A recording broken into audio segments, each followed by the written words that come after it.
Chapter 14 is The Way Out. The next day was song rehearsal day. Everyone was let off from work at 12 o'clock to practice for the singing. It was a slow morning for messages. Lena had a lot of time to sit at her station in Garden Square and think.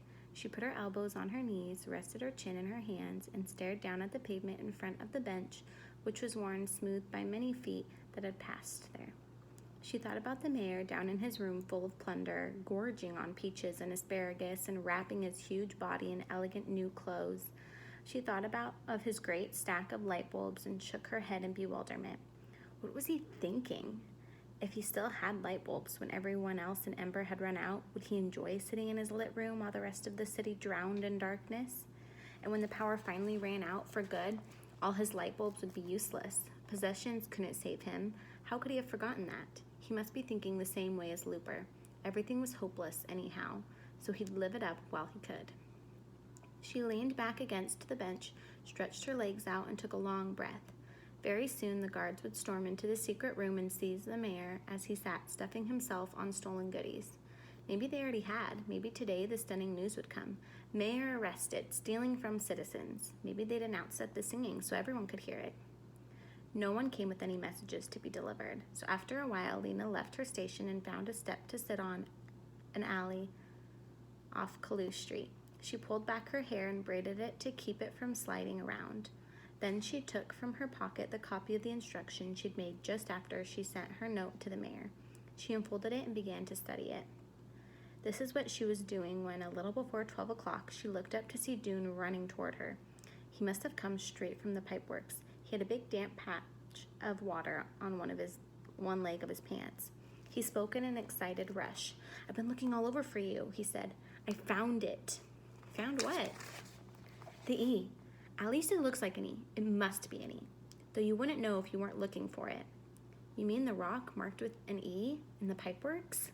Yes, I found it." He stood breathing hard, his eyes blazing. "I'd seen it before, but I didn't think of it as an E then, just a squiggle that looked like writing. There are all these rocks that look like they're covered with writing." "Which rocks? Where is it?" Lena was on her feet now, bouncing with excitement. "Down at the west end of the river, near where it goes into that great hole in the pipeworks wall." He paused, trying to catch his breath. "And listen," he said. "We could go there right now." "Right now?" "Yes, because of rehearsals. Everyone's going home, so the pipeworks will be closed and empty." "But if it's closed, how will we get in?" Grinning, Doom produced a large key from his pocket. "I ducked into the office on my way out and borrowed the spare key," he said. Lister, he's the pipeworks director, was in the bathroom practicing his singing. He won't miss the key today, and tomorrow everyone will be off work. He did an impatient shuffle. "So come on," he said. The town clock struck the first of its 12 noontime booms. Lena stuffed her copy of the instructions in her pocket. "Let's go." The pipeworks was empty and silent. Lena and Dune went up the hallway past the rows of boots and the slickers hanging on their hooks. They didn't take any of these for themselves. This was not a pipeworks tunnel, and they were about to enter. They were sure it wouldn't be dripping with water lined with spurting pipes. They went down the long stairway and out into the main tunnel where the river thundered alongside the path, its dark surface strewn with flecks of light. Dune led the way along the river's edge. As they neared the west end, Lena saw the rocky outcroppings Dune had described to her. They were strange, bulging shapes creased with lines like the faces of the very old. Not far beyond, Lena could see the place where the river disappeared into a great hole in the pipeworks wall. Dune knelt down beside a clump of stones. He ran a finger over their convoluted surface. "Look here," he said. Lena stooped down and peered at the deeply carved lines. It was hard to see the E at first, because it was surrounded by such a tangle of other lines, and because she was expecting it to be an E drawn with straight strokes. But once she saw it, an E drawn with curving lines, a script E, she was sure it had to be carved on purpose. It was centered on its stone, and its lines were deep and even. "So from here we should look down at the river," said Dune. "That's what the instructions said, down riverbank to ledge." He lay on his stomach next to the rock and inched forward until his head hung over the ledge of the path. Lena watched him anxiously. His elbows stuck up on either side of him, and his head, bent down, was nearly invisible. He stayed that way for long seconds. Then he shouted, "Yes, I see something," and scrambled to his feet again. "You do it," he said. "Look at the riverbank right below us." Lena did as he had. She lay down and pulled herself forward until her head was over the edge. 8 feet or so below her, she saw the black water churning by. She tucked her chin in and looked at the riverbank. It was a sheer rock wall, straight up and down and slick with spray, and at first that was all she saw. But she kept looking, and before long she could make out short iron bars bolted into the bank, one below the next, almost directly below her. They were like the rungs of a ladder. They were a ladder, she realized. The bars provided a way to climb down the riverbank. Not a very appealing way. The bars looked slippery, and the water below was so terribly fast. And because of all the dimness and the flying spray, she couldn't actually see if there was a ledge at the bottom or not. But the E was clearly an E. The bars were clearly a ladder. This must be the right place. Who'll go first? Said Dune. You can, Lena said, getting to her feet and stepping away. All right. Dune turned so that his back was to the river, and he eased himself carefully over the rocks, feeling for the first rung with his foot. Lena watched as he sank out of sight, little by little. After a few moments, his voice called up from below. I'm down. Now you come. Lena inched backward, just as Dune had, letting one foot dangle over the ledge lower and lower until it touched the first rung of the ladder. She shifted her weight to that foot, clinging with cold fingers to a ridge in the rock, and lowered herself slowly until she was standing on the rung with both feet. Her heart was beating so hard that she was afraid it would shake her fingers loose from their grip. Now she had to move downward. She felt for the next rung with her foot, found it, let herself down. It would have been easy if it hadn't been for the river waiting below to swallow her. You're almost there, Dune called. His voice came from right below her. There's a ledge, one more rung, and you'll feel it. She did feel it, solid beneath her foot. For a second, she stood there, still clutching the ladder. The surging water was only inches below her now. Don't think about it, she told herself. She moved sideways 2 steps to stand next to Dune, and there in front of them was a rectangular space carved out of the river wall, rather like the entry wall of the building. It was perhaps 8 feet wide and 8 feet high. It would have been invisible from anywhere else in the pipeworks. You had to have climbed down the riverbank to see it. They stepped into this entry hall and walked a few steps. Enough light to see by came from the tunnel behind them. Lena stopped. There's a door, she said. What? Said Dune. The water roared so loudly they had to shout to be heard. The door, Lena yelled happily. Yes, Dune yelled back. I see it. At the end of the passage was a wide, solid-looking door. It was dull gray, molted with greenish and brownish blotches that looked like mildew. Lena put her palms against it. It was metal, and it felt cold. The door had a metal handle, and just below the handle was a keyhole. Lena reached into the pocket of her pants for her copy of the instructions. She unfolded it, and Dune looked over her shoulder. Together they squinted at the paper in the dim light from the main tunnel.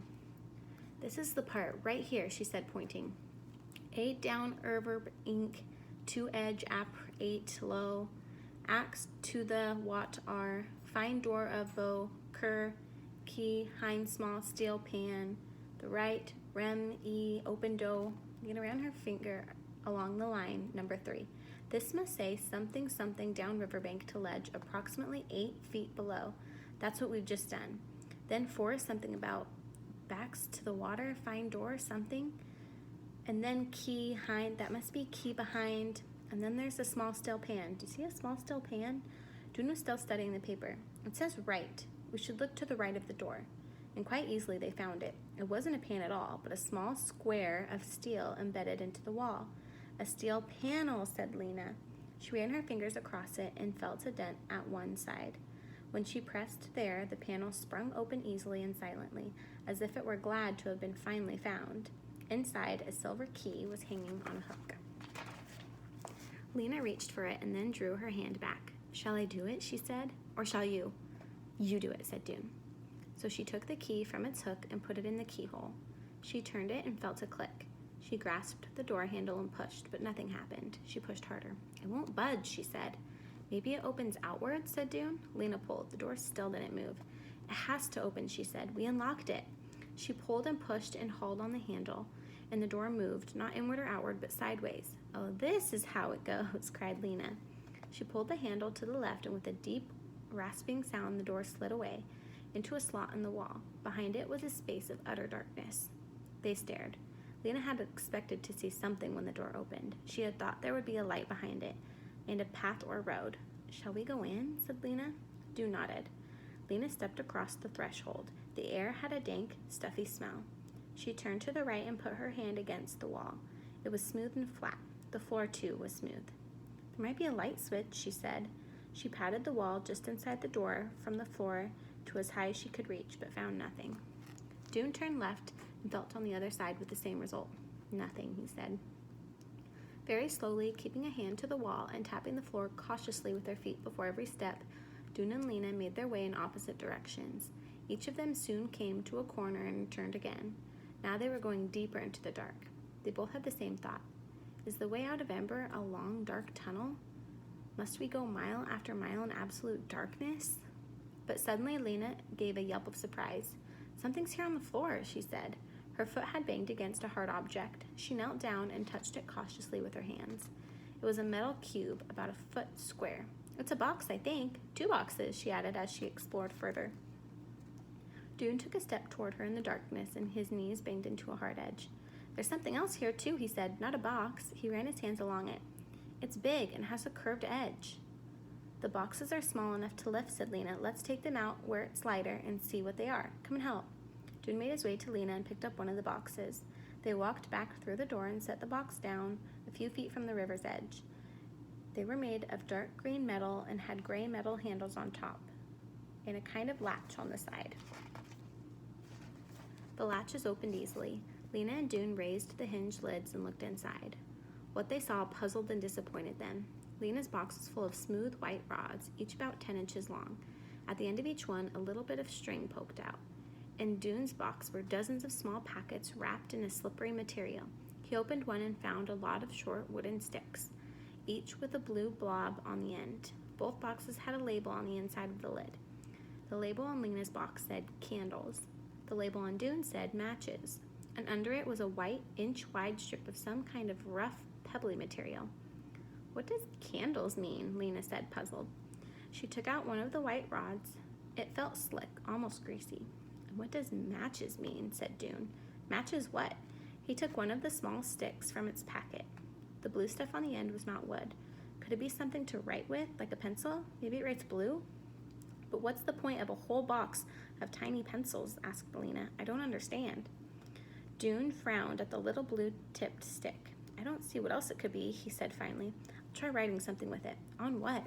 Dune looked around. The floor was too damp from the spray of the river to write on. I could try it on the instructions, he said. Lena handed them to him. Carefully, he rubbed the blue end of the stick along the edge of the paper. It didn't leave a mark. He rubbed it along his arm. No mark there either. Try this white stuff, Lena said, pointing to the white strip inside the lid of the box. He scraped the blue tip across the rough surface. Instantly, the end of the stick burst into flame. Dune cried out and flung the stick away. It landed on the floor a few feet off, where it burned brightly for a moment and then sputtered out. They stared at each other, their mouths open in astonishment. There was a strange, sharp smell in the air that smarted in their noses. It makes fire, said Dune, and light. Let me try one, said Lena. She took a stick from the box and ran it across the rough strip.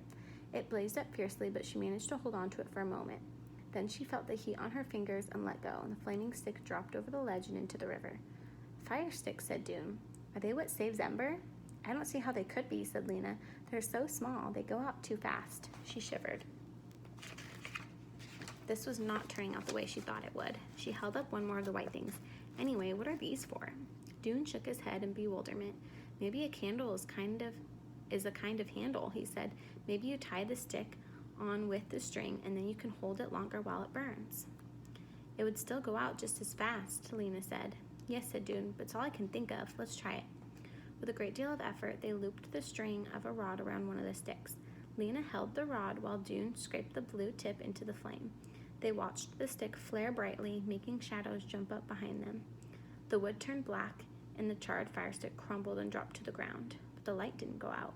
The string itself had caught fire. As they watched, it sputtered and smoked, and then burned steadily, filling the little room with a warm glow. It's the movable light, said Dune in awe. All Lena's excitement flooded back. And now, she said, we can go back into the room and see what's there. They went back down the passage to the doorway and stepped inside. Lena held the movable light at arm's length before her. In its flickering glow, they saw something made of silvery metal. They walked slowly around, examining it. It was long and low, filling up the center of the room. One end of it came to a point. The other end was flat. Across the open middle stretched 2 metal strips. 4 stout ropes were attached to the outside, one at each end and one on each side. and on the floor of the thing were 2 poles, each flattened at one end. Look, said Lena, there's a word on its side. They squatted at the pointed end and held the flame near the word. It said in square black letters, boat. Boat, repeated Dune. What does it mean? I don't know, said Lena, and here's another word on these poles, paddles. The only paddle I know is the one Mrs. Polster uses on kids who misbehave in school. Once again, she took her copy of the instructions from her pocket and consulted it, holding it in the light of the flame. Look, she said, right here. Oat must be boat. Oat stocked with neck, ep, ent, back, ont, s, eat. And the next part must say stocked with necessary equipment, said Dune. That must be what's in the boxes. Then there's this. Lena ran her finger along the next line. You see ops, low, ter, head, dost, aspa, ab, ax, and assist over rep. This word must be rope, she said. Then lower. And then would this word be downstairs? Maybe it says head downstairs? That doesn't make sense, said Dune. There aren't any stairs except the ones that go up. He frowned at the word, and then he took a short, sharp breath. Downstream, he said. The word must be downstream. It must say something like, use the ropes to lower the boat and head downstream. He looked up at Lena and spoke in a full voice of wonder. The boat goes on the water. It's something to ride in. They stared at each other in the flickering light, realizing what this meant. There was no tunnel leading out of Ember. The way out was the river. To leave Ember, they must go on the river.